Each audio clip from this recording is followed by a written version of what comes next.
Okay, in this video we finish up chapter 16 of The Rape of the Mind by Just A.M.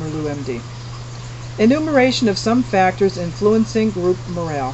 The following factors, resulting mostly from military experience, may endanger morale. Number 1, wrong anticipation of danger, myths and rumors about the enemy. Number 2, severe stress, battle fatigue. 3, poor physical and mental health, the flu.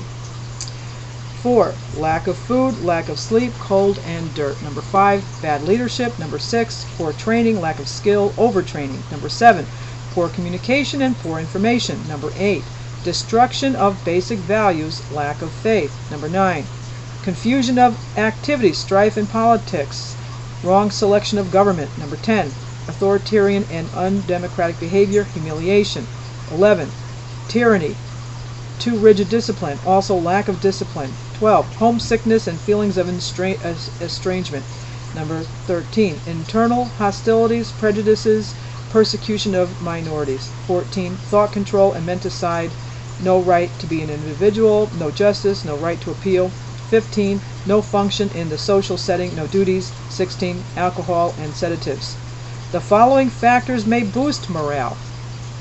Number 1, sound democratic leadership. 2, well-planned organization with the freedom of improvisation, minimum of red tape. 3, democratic self-discipline. Do we have faith in our own institutions? Number 4, information and unhampered communication. Number 5, freedom of religion, moral integrity. 6, mutual loyalty and mature responsibility, team spirit. 7, mental alertness, the important psychology of awareness of the problems of our own epoch. 8, a sense of belonging and being accepted. 9, a sense of justice, freedom, and privacy. 10, confidence in experts ready to give aid, mental hygiene experts, clergy, Red Cross, civil defense, medical first aid. The breaking point in our capacity for frustration. What is the straw that breaks the camel's back? This is a key question in the problem of personal morale. During the Second World War, I treated a fighter pilot who was unafraid of his dangerous work, but who felt unhappy about his personal relationships. Suddenly, during an air raid alert in London, he was on furlough. He was struck by utter panic. In normal life, he had been a rather shy and withdrawn young man. Unexpectedly, he found himself in a shelter with a frightened group about him, and he became contaminated by the fear of the other people. The strange situation found him unprepared, and so he broke down. I mention this point to show again how contagious the atmosphere in a POW camp can be. No one can really tell how he will behave in times of great danger until it comes to actually facing the test. The true test of reality is solved in different ways. Many accept the challenge. Some over-defensive, compulsive individuals even welcome the danger. Still others, who were already unstable, misuse the new situation as an excuse to break down and let their emotions go. Segal calls the last group frustrated big dealers, seclusives, dupes, scared kids, praise-starved egotists, all having egos that could easily be boosted by a flattering inquisitor. In psychology, we are aware of the fact that there are two sets of determinants which bring on mental breakdown. One set consisting of long-term considerations which cause a gradual breakdown of inner defenses, the other consisting of short-term factors, the triggers or provoking factors, causing a sudden collapse of the mental and physical integration. To the first set of factors may belong chronic disease or the many chronic irritations of life.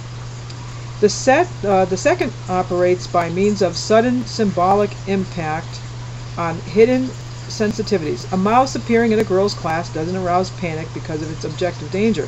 Modern psychopathology has studied the manifold sensitizing occurrences experienced in early life which make people subject to unknown trigger reactions. Yet trauma and frustration are emphasized too much as weakeners of the personality during its development. As a matter of fact, the opposite is true. Challenge and resistance to unfavorable influences make the personality. In order to develop greater inner strength and better ego defenses, the individual has to expose and traumatize himself. What else is fear sport and fear competition but repeated training in morale? Physical training doesn't have to be soft. The self-traumatization by trial and error to which we unconsciously expose ourselves in encounters during sports is part of a spontaneous effort towards self-discipline.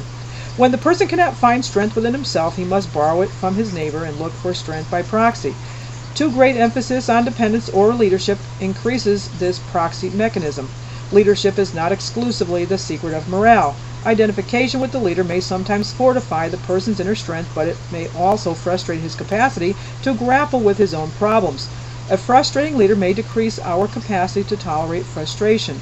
Living under too soft circumstances is probably a weakening factor. A recent publication by, this is, he has in parentheses here, Richter, on experiences with men under combat stress and later with rats in the laboratory, have proven that luxury in general influences negatively man's capacity to endure. Somewhere along the line, good morale means no longer being afraid to die. It means solving that mythological anxiety about death being something dark and obscure, and it means the willingness to accept fate. Accepting fate and duty and responsibility is living in a different way. It is living with the moral courage to stand for moral principles that you have gathered in your life and without which life is not worth living.